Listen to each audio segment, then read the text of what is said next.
안녕하세요. 절세 맛집 TV 오세무사입니다. 저희 채널에서는 저희가 상담한 사례를 바탕으로 세법을 쉽게 설명해 드리고 있습니다. 지난 시간에 이어서 오늘 살펴볼 주제는 오피스텔 관련된 부가세입니다. 시,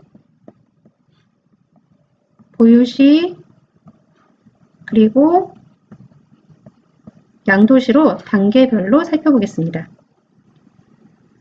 오피스텔 분양권 당첨되고 분양금을 납부하실 때 이 분양금에는 부가가치세가 포함돼서 분양금을 납부하게 되는데요. 부가가치세를 돌려받기 위해서 대부분 임대사업자 등록을 하십니다. 사업자 등록하실 때 주의하셔야 되는 건 간이과세자로 등록하시면 안 되시고 반드시 일반 과세사업자로 등록을 하셔야 합니다. 간이과세자는 매출세 범위 내에서만 매입세 공제가 되기 때문에 매출이 발생하지 않고 매입세액만 발생하는 분양금 납입 시점에서는 환급을 받을 수가 없습니다. 완공되면 내가 들어가서 살 거야 또는 세를 줄 거야 라고 계획하고 있어도 분양금을 납부하는 시점에서는 무조건 일반 과세자로 사업자 등록을 하고 분양금에 포함된 부가가치세를 환급받는 게 유리하세요. 이게 무슨 말이냐면 주택임대는 부가가치세법상 면세사업자에 해당이 되고 주거용으로 임대하면 임대료에 대한 부가세가 붙지도 않지만 매입세액도 공제가 안 됩니다.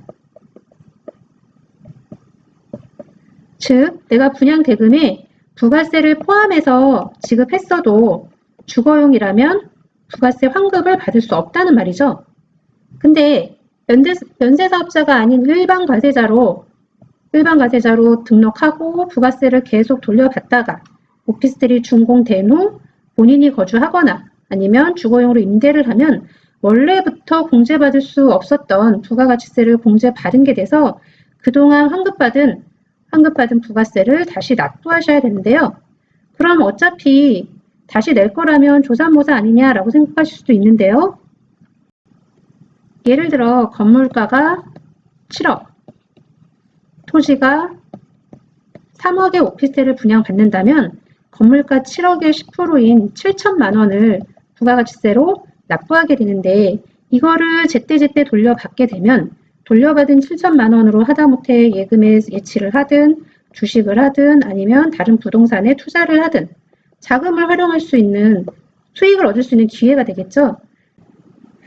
그리고 원래부터 공제받을 수 없었던 부가가치세를 환급받았다고 해서 나중에 다시 추징을 할 때 추징은 되겠죠. 이 부분은 원래부터 받으면 안 되는데 받았으니까 추징은 되지만 여기에 가산세가 부과되지는 않기 때문에 가산세에 대한 부담도 없습니다. 나중에 주거용으로 임대할 계획이라도 환급을 받고 다시 납부하는 게 여러모로 유리하겠죠. 물론 돌려받는 거는 7천만 원을 돌려받는 거는 분양대금 납부할 때마다 나눠서 이렇게 돌려받는데 나중에 납부할 때는 준공이 된 이후에 납부할 때는 이 돌려받은 걸 한꺼번에 납부를 하셔야 됩니다. 이게 부담스럽다고 하시는 분들도 계시는데요. 그런 분들은 본인의 성향에 따라서 선택하시면 되겠죠. 이렇게 분양금 납부할 때 부가세를 환급받지 않았다면 나중에 본인이 직접 거주하시든 아니면 주거용으로 세를 놓든 부가세 추징 문제는 발생하지 않습니다. 당연히 받은 게 없는데 돌려낼 걸 또 없어야죠. 자, 정리하면 분양금 납부하실 때 일반 과세사업자로 사업자 등록해서 부가세를 환급을 받자. 그리고 완공될 때 완공이 되고 사무실로 내가 임대를 할 거면 문제가 없지만 주거용으로 임대를 하거나 아니면 내가 거주할 거라면 그동안 이 환급받은 세금을 다시 돌려내면 된다.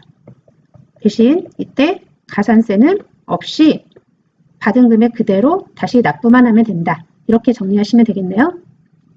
오피스텔을 분양권이 아니라 이미 준공된 오피스텔을 취득하는 경우라면 부가세 문제가 발생할까요? 일단 개인에게 취득하는 경우라면 부가세는 신경 쓰지 않으셔도 됩니다.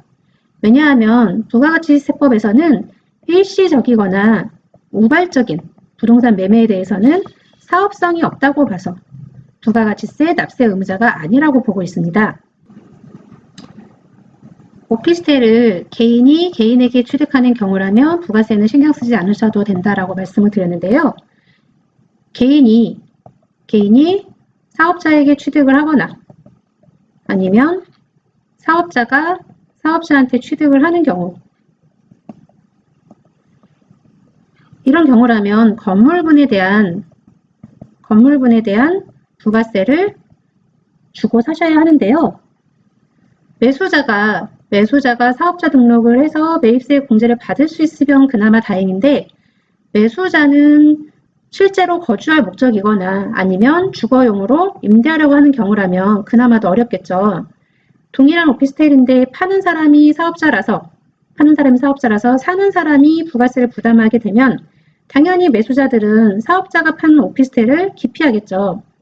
그래서 실제 거래에서는 매도자가 부가세를 매수자에게 청구하지 않고 매도자가 부담해 버리는 경우도 심심찮게 있기도 하고요. 이때 건물분 부가세를 합법적으로 최소화할 수 있는 방법이 있습니다. 그 부분에 대한 내용이 궁금하시다면 저희 채널 영상 중에 상가주택 양도소득세 부담된다면 편에 자세히 설명되어 있으니 들어보시기를 권해드립니다. 매수자, 매도자 모두 사업자인 경우에는 포괄 양수도 방식으로 부가세 문제를 해결하기도 하는데요.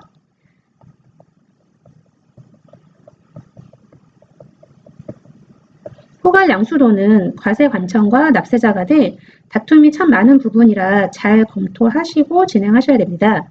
지금 말씀드린 부가세를 합법적으로 최소화하는 방법과 포괄 양수도 관련해서는 다른 영상에서 더 구체적으로 설명드릴 생각이라 이번 영상에서는 이 정도만 말씀드리겠습니다. 이제 완공 또는 매입한 다음 보유 시의 부가세를 한번 살펴볼까요? 매입 후엔 업무용으로 임대를 하든 아니면 주거용으로 임대를 하든 아니면 본인이 실제로 거주하든 그것도 아니면 바로 팔든 이런 총 4가지의 경우가 발생할 수 있겠죠. 자, 업무용으로 임대를 하는 경우라면 월 임대료에 대해서 10%의 부가세를 추가해서 받으셔야 하고요. 세금 계산서도 발행해서 해줘야 합니다. 이렇게 발행한 세금 계산서를 매월 1월달하고 7월달 25일까지 신고하고 납부하시면 됩니다. 임대 보증금을 받은 게 있다면 간주 임대료라고 해서 보증금에 대한 일종의 예금이자만큼을 임대료로 봐서 그 부분에 대한 10%를 부가세로 추가로 납부하셔야 하고요. 자, 주거용으로 임대를 하신다면 주택 임대료에 대해서는 부가세가 면세돼서 부가가치세는 없습니다. 우리가 집을 세주면서 월세 받을 때 월세의 10%를 부가가치세라고 추가로 더 받지 않잖아요. 그거하고 같다고 생각하시면 돼요. 이때 오피스텔 면적에 따라서 국민주택 규모 초과면 주택임대도 부가세가 과세가 되는 거 아니냐라고 물어보시는 분이 계시는데요.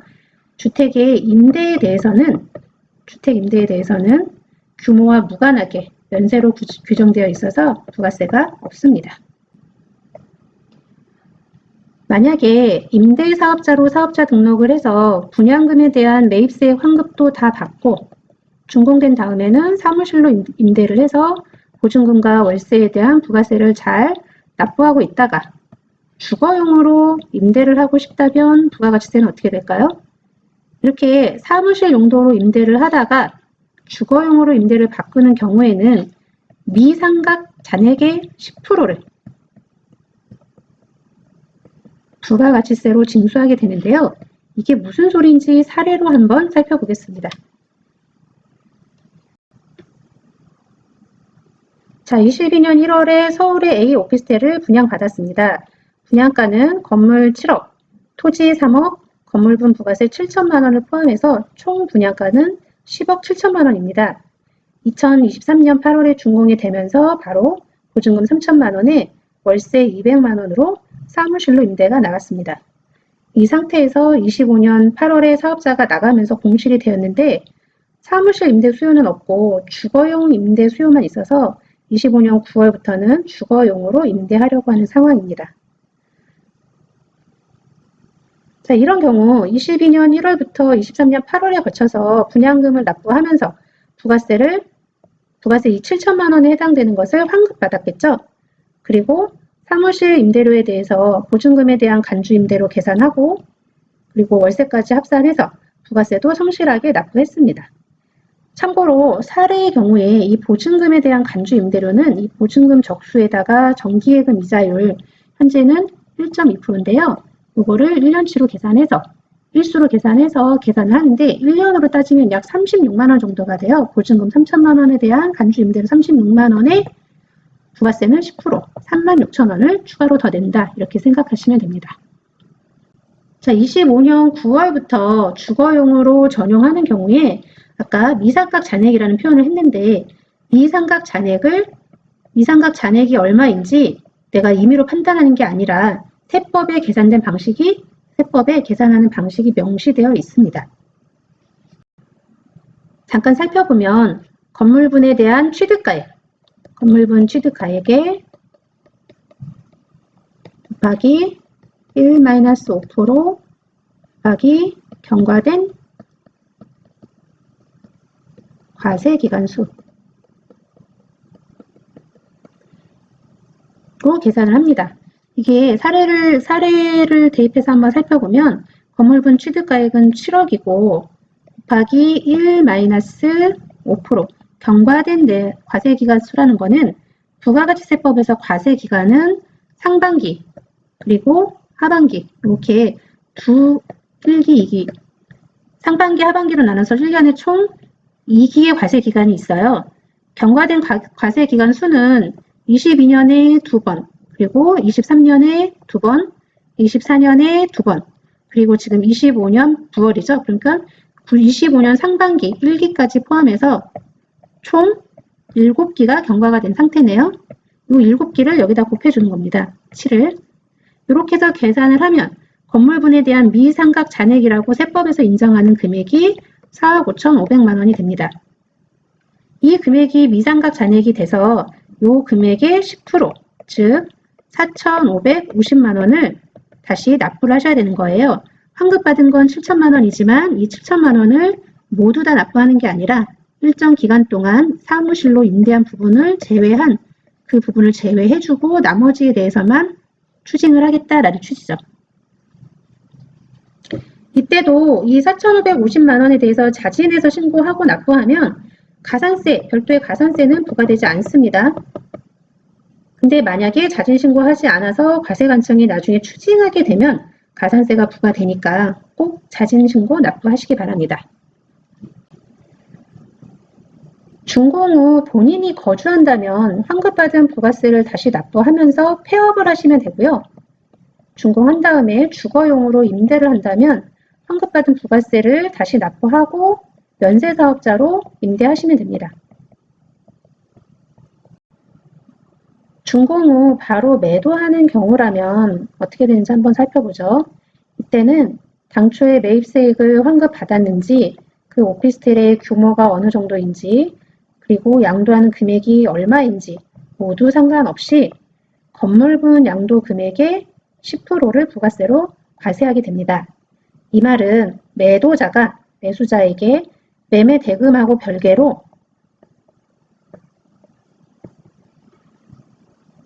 건물분 부가가치세 10%를 추가로 징수해서 납부해야 된다는 의미인데요.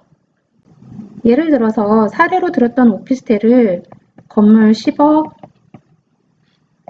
토지 5억으로 해서 15억에 매도를 한다면 이때 건물 10억에 대한 부가세 10%, 즉 1억을 매매 대금하고 별개로 매수자한테 받아야 된다는 거죠. 근데 오피스텔을 매수하는 사람이 임대사업을 목적으로 매수하는 거라면 매도자에게 10% 부가세를 주더라도 본인도 부가세를 다시 환급받을 수 있으니까 문제가 없다고 볼 수 있겠지만 이런 경우라도 일단 내고 나중에 돌려받는 거니까 자금 압박이 있겠죠. 1억에 대한. 이때 활용되는 게 앞서 말씀드렸지만 포괄 양수도 계약이거나 아니면 건물분 부가세 요 1억에 대해서 합법적으로 적게 내는 방법이 있다고 했는데 요거는 영상 처음에 말씀드린 것처럼 다른 영상에서 구체적으로 살펴보도록 하겠습니다. 오늘 말씀드린 내용을 다시 한번 정리를 해드리면 취득할 때 분양금을 납부하는 상황이라면 일반 임대사업자로 등록해서 부가세 환급을 받자. 그리고 완공될 때 사무실로 임대할 거면 문제가 없지만 주거용으로 임대하거나 아니면 본인이 실거주할 거라면 돌려받은 이 환급 부가세를 다시 별도의 가산금 없이 납부하시면 된다. 취득 단계에서는 이렇게 이해를 하시면 되고요. 만약에 준공이 이미 된 오피스텔을 취득을 하는 상황이면 개인과 개인 간의 거래일 경우란 개인과 개인 간의 거래라면 부가세 문제는 없지만 개인과 사업자 간의 거래라면 부가가치세가 과세가 된다. 건물분에 대한 부가가치세가 발생을 하고 이 건물분 부가세에 대해서 합법적으로 낮출 수 있는 방법이 있고 그리고 아예 사업자 대 사업자인 상황이라면 포괄 양수도 방식을 활용을 해서 부가세 문제를 해결하실 수 있다. 이게 취득 시 관련된 내용이었습니다.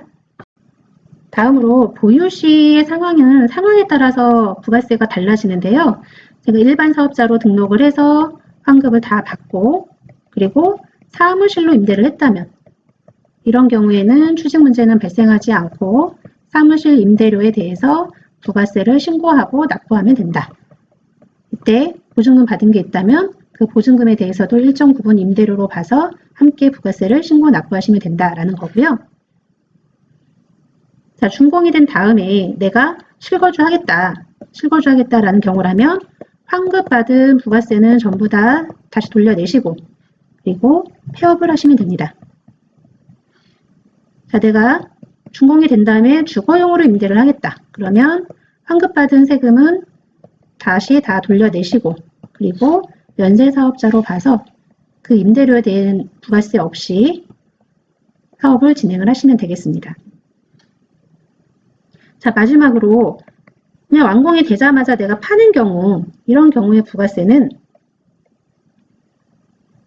그 오피스텔의 면적이라든가 양도하는 금액이라든가 내가 중간에 환급을 받았니 안 받았니 이런 거하고 무관하게 이런 거하고 전부 무관하게 건물분에 대한 양도가액에 대해서 부가세 10%가 발생을 합니다.